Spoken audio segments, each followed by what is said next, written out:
Hello বন্ধুরা, কাকিমার কিচেনে চলে এসেছি। দেখো আজকে আমি বানাবো ডিম পাউরুটি। তার জন্য এখানে ডবল আমি ডিম নিয়ে নিয়েছি, আর নিয়ে নিয়েছি পেঁয়াজ লঙ্কা কুচি, আর আমি দিয়ে দেবো একটু স্বাদ মতো লবণ।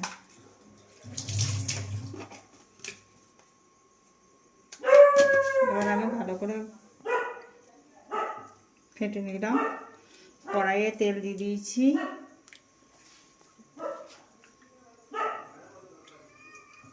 ভালো করে ফেটে নিলাম।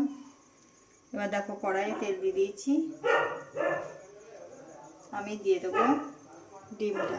তেল গরম হয়ে গেছে, এবার দেখো আমি দিয়ে দিলাম পাউরুটিটা।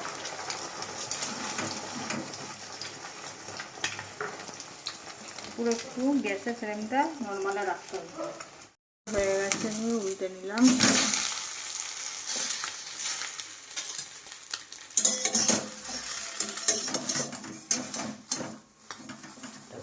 এবার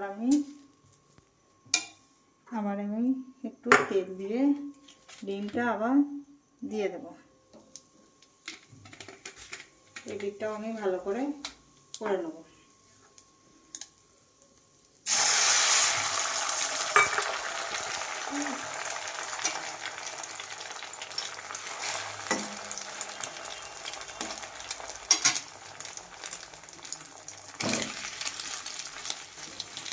এই দিকটা ভালোভাবে হয়ে গেলে আমি নামাবো।